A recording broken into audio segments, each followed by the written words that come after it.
तो हेलो दोस्तों, कैसे हो आप सब। आई होप आप सब बहुत बहुत अच्छे होंगे। तो आज हम स्टार्ट करने जा रहे हैं फार्मास्यूटिकल ऑर्गेनिक केमिस्ट्री का 3rd लेक्चर। तो इसमें हम क्या देखेंगे, आइसोमेरिज्म। आइसोमेरिज्म क्या होता है हम एक बार देख लेते हैं पढ़ के। The compounds which have the same molecular formula but differ from each other in physical और chemical properties are called isomers and the phenomena involved to the isomerism. तो कैसे कंपाउंड होते हैं कि जैसे इनका मॉलिक्यूलर फार्मूला जो होता है वो सेम होता है और इनकी केमिकल और फिजिकल प्रॉपर्टी होती है वो डिफरेंट होती है। जैसे कि हम आपको स्ट्रक्चर दिखाते हैं कि जैसे ये नॉर्मल ब्यूटेन है, तो इसका ये मॉलिक्यूलर फार्मूला और इसका इस वाले कंपाउंड का मॉलिक्यूलर फार्मूला, इनका मॉलिक्यूलर फार्मूला तो सेम है, मगर इनकी जो स्ट्रक्चरल और इनकी केमिकल प्रॉपर्टी जो है वो दोनों की डिफरेंट है।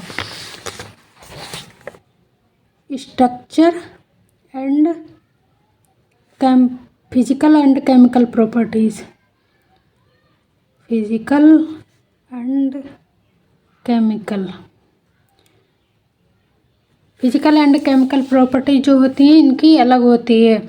इसी को हम आइसोमेरिज्म बोलते हैं। और इस पूरे फिनोमिना जो होता है कि कंपाउंड में जो भी चेंजेस आ रहे हैं, कि जो ये स्ट्रेट चेन में कंपाउंड बन रहा है, यहाँ पर ये मेथाइल ग्रुप जो है अलग चेन से जुड़कर लग जाता है। तो इस पूरे फिनोमिना को हम आइसोमेरिज्म बोलते हैं। There are 2 main types of isomerism. इस आइसोमेरिज्म जो होते हैं वो 2 मेन टाइप के होते हैं। पहला हमारा हो गया स्ट्रक्चरल आइसोमेरिज्म और कॉन्स्टिट्यूशनल। स्ट्रक्चरल आइसोमेरिज्म को ही हम कॉन्स्टिट्यूशनल बोलते हैं। दूसरा हमारा है स्टीरियो आइसोमेरिज्म। अब हम इनका क्लासिफिकेशन देख लेते हैं। ये हमारा है पूरा आइसोमेरिज्म का क्लासिफिकेशन। आइसोमेरिज्म जो होते हैं वो मेनली 2 टाइप से डिवाइड होते हैं। पहला हमारा हो गया कॉन्स्टिट्यूशनल आइसोमेरिज्म। एक कॉन्स्टिट्यूशनल आइसोमेरिज्म को ही स्ट्रक्चरल आइसोमेरिज्म बोलते हैं। दूसरा हमारा है स्टीरियो आइसोमेरिज्म। जो कॉन्स्टिट्यूशनल आइसोमेरिज्म है वो हमने 4 टाइप से डिवाइड किया गया है। पहला हमारा है चेन आइसोमेरिज्म, दूसरा हमारा है पोजिशनल आइसोमेरिज्म, तीसरा हमारा है फंक्शनल आइसोमेरिज्म, चौथा हमारा है मेटामेरिज्म आइसोमेरिज्म और 5वां हमारा है ट्यूटोमेरिज्म आइसोमेरिज्म। तो इनकी एक ट्रिक बनाई हुई है हमने, तो हम देख लेते हैं ट्रिक को। अगर जैसे हम पूरा नाम नहीं याद कर पाते इन 5 का, तो हम ऐसे याद कर लेते हैं। Isomerism TFMCP। टी मतलब ट्यूटोमेरिज्म, F मतलब फंक्शनल ग्रुप आइसोमेरिज्म, M मतलब मेटामेरिज्म आइसोमेरिज्म, C मतलब चेन आइसोमेरिज्म और P मतलब पोजिशनल आइसोमेरिज्म। अगर हमें ये इतना वर्ड याद कर लेते हैं तो हमें पूरा स्ट्रक्चरल आइसोमेरिज्म का पूरा क्लासिफिकेशन याद हो जाएगा। तो ये हमारी रही ट्रिक आइसोमेरिज्म को याद करने की। तो दूसरा हमारा स्टीरियो आइसोमेरिज्म है, उसका हम क्लासिफिकेशन देख लेते हैं। स्टीरियो आइसोमेरिज्म को मेनली 2 टाइप में डिवाइड किया गया है, कॉन्फिगरेशनल आइसोमेरिज्म और कन्फर्मेशन आइसोमेरिज्म। तो कॉन्फिगरेशनल आइसोमेरिज्म है उसे भी 2 पार्ट में डिवाइड किया गया है, जियोमेट्रिकल आइसोमेरिज्म और ऑप्टिकल आइसोमेरिज्म। तो आज हम सिर्फ इतना पार्ट पढ़ेंगे। आइसोमेरिज्म जो है उसका स्ट्रक्चरल आइसोमेरिज्म और उसके अंदर जो भी 5 टाइप के पार्ट आते हैं इनके बारे में हम पूरा डिटेल में पढ़ने वाले हैं। तो हम देख लेते हैं। हमारा है पहला स्ट्रक्चरल आइसोमेरिज्म।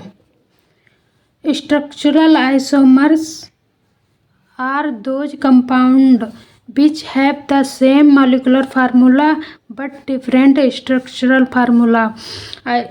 स्ट्रक्चरल आइसोमेरिज्म वो आइसोमेरिज्म होते हैं जिसमें हमारा जो मॉलिक्यूलर फार्मूला जो होता है वो सेम रहता है, लेकिन इनकी स्ट्रक्चरल फार्मूला जो है वो डिफरेंट हो जाता है। जैसे हम आपको दिखाते हैं। हमने कोई भी कंपाउंड बनाया है स्ट्रेट चेन में, ये हमारा प्रोपेन है, नॉर्मल प्रोपेन। अगर हम इसमें किसी भी इस कंपाउंड में हम एक चेन बना देते हैं, यहाँ पर मिथाइल ग्रुप ऐड कर देते हैं CH2 CH3, तो ये हमारा जो है फंक्शनल ग्रुप यहाँ पर ऐड हो गया। तो ये इसका जो मॉलिक्यूलर फार्मूला है वो तो हमारा सेम ही है, मतलब जितने यहाँ पर कार्बन प्रेजेंट हैं उतने यहाँ पर प्रेजेंट है, जितने हाइड्रोजन यहाँ पर प्रेजेंट हैं उतने यहाँ पर भी प्रेजेंट हैं। तो जो इसका जो मॉलिक्यूलर फार्मूला है वो तो सेम ही है दोनों का, लेकिन इनका स्ट्रक्चर जो है चेंज हो गया है। मतलब इसमें जो पूरा स्ट्रेट चेन में है और इसकी जो लॉन्ग चेन ये वाली हो गई, और इसमें एक फंक्शनल ग्रुप नीचे अटैच हो गया है। तो इसका जो फंक्शनल जो स्ट्रक्चर है वो चेंज हो जाता है। तो ये होता है हमारा स्ट्रक्चरल आइसोमेरिज्म। और स्ट्रक्चरल आइसोमेरिज्म को ही फाइव टाइप में डिवाइड किया गया है। पहला हमारा चेन हो गया, जो हम पहले भी देख चुके हैं पूरा चार्ट में। दूसरा हमारा हो गया पोजिशनल आइसोमेरिज्म। तीसरा हमारा फंक्शनल ग्रुप आइसोमेरिज्म। चौथा है हमारा मेटोमेरिज्म। और पांचवा है हमारा टोटोमेरिज्म या कीटो एनॉल फॉर्म। तो हम पहला देख लेते हैं चेन आइसोमेरिज्म।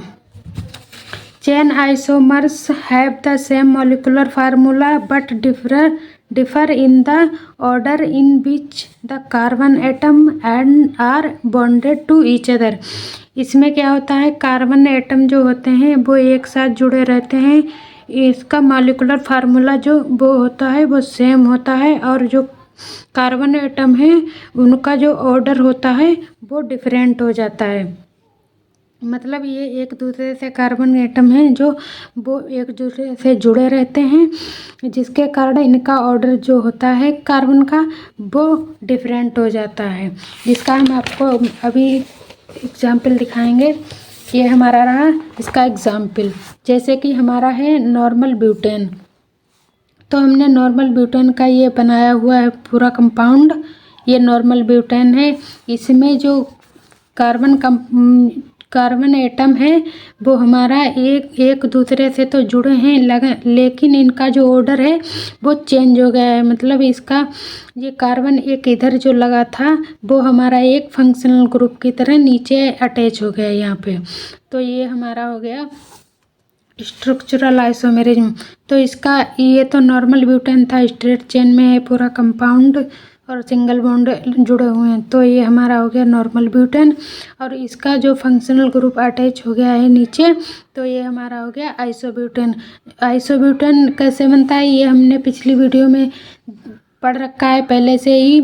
आप लोग अगर पढ़ना चाहते हैं तो हमारे डिस्क्रिप्शन में लिंक दिया हुआ है, उसमें जा कर के आप लोग देख सकते हैं। ऐसे ही हम दूसरा एग्जाम्पल देख लेते हैं, 2 मिथाइल ब्यूटेन। ये हमने एक कंपाउंड लिया है 2 मिथाइल ब्यूटेन। तो जो पहले तो हम इसमें क्या देखेंगे, स्ट्रेट चेन किधर जा रही है, पूरी स्ट्रेट चेन देखेंगे।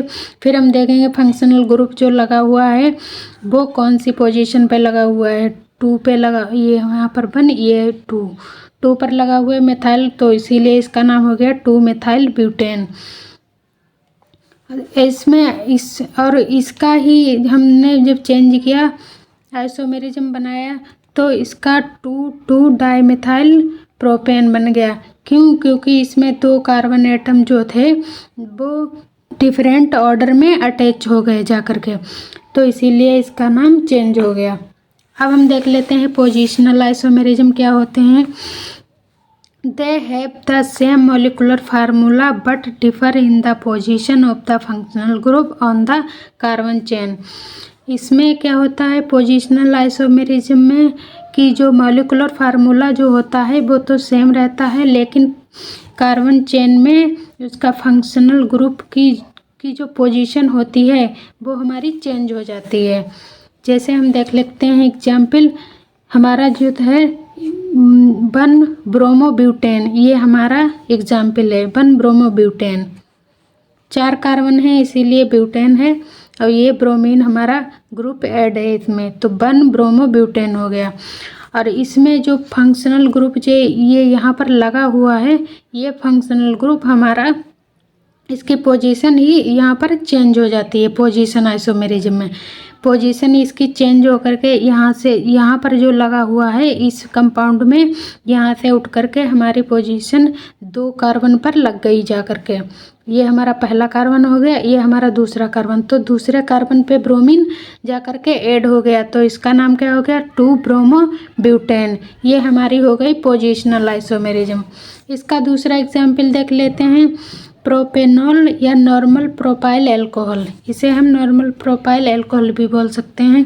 इसमें अगर इसकी पोजीशन चेंज करते हैं तो हम इसके दूसरे कार्बन पर एल्कोहल, ये एल्कोहल ग्रुप है, तो हम दूसरे कार्बन पर ऐड करते हैं, तब हमारा क्या बनता है 2 प्रोपेनॉल या आइसोप्रोपेनाइल एल्कोहल। ये हमारा इसका पोजिशनल आइसोमेरिज्म के कुछ एग्जाम्पल हैं, आप लोग देख सकते हैं। अब हम देखते हैं अपना अगला फंक्शनल आइसोमेरिज्म। फंक्शनल आइसोमेरिज्म क्या होते हैं, they have the same molecular formula but different functional group.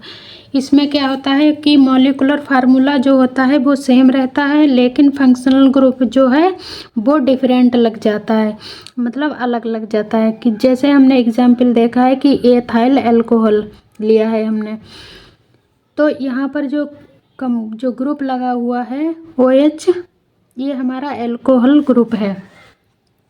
इस ग्रुप को हम चेंज करके कोई दूसरा ग्रुप अटैच करते हैं। जैसे हमने यहाँ पर इस अल्कोहल को हटा करके इस H को इसका हाइड्रोजन के साथ जोड़ दिया है, और यहाँ पर ईथर, ये ऑक्सीजन को ईथर ग्रुप में चेंज कर दिया है, तो इसका फंक्शनल ग्रुप जो है वो डिफरेंट हो गया, तो इसे ही हमारा फंक्शनल आइसोमेरिज्म बोलते हैं। ऐसे ही इसका कंपाउंड ये वाला दूसरा है, एसीटोन बनाया है। एसीटोन को हम दूसरे ग्रुप में चेंज कर देते हैं, तो इसका नाम हो जाएगा, जब चेंज किया है हमने तो इसका नाम हो जाएगा प्रोपेनॉल्डिहाइड। प्रोपेनॉल्डिहाइड हो गया। अब हम देख लेते हैं मेटामेरिज्म क्या होता है। This type of isomerism is due to the unequal distribution of carbon atom one either side of the functional group or hetero atom member belong to the homologous series। इसमें क्या होता है कि जो कार्बन एटम है वो unequal distribution में present रहते हैं, और इनका फंक्शनल ग्रुप जो है ये हेटेरो ग्रुप, ये होमोलोगस सीरीज से ही बिलोंग करता है मेटामेरिज्म। जैसे हम देख लेते हैं, इसमें हमने एग्जाम्पल लिया है डाईइथाइल ईस्टर लिया है।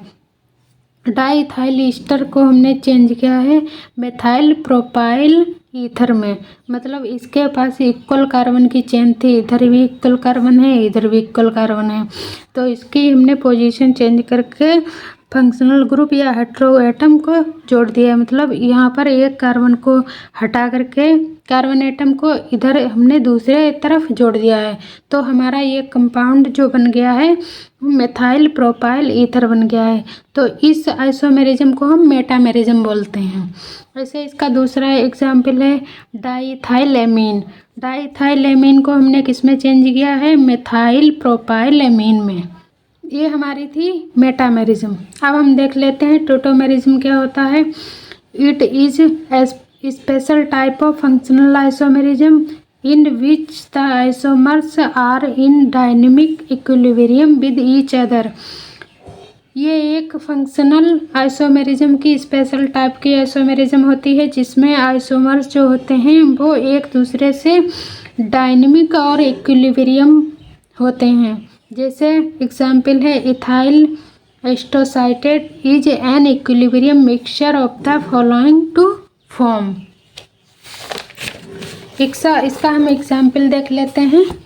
ये हमारा एग्जाम्पल है, at room temperature the mixture contain 93% of keto form plus 6% of the enol form.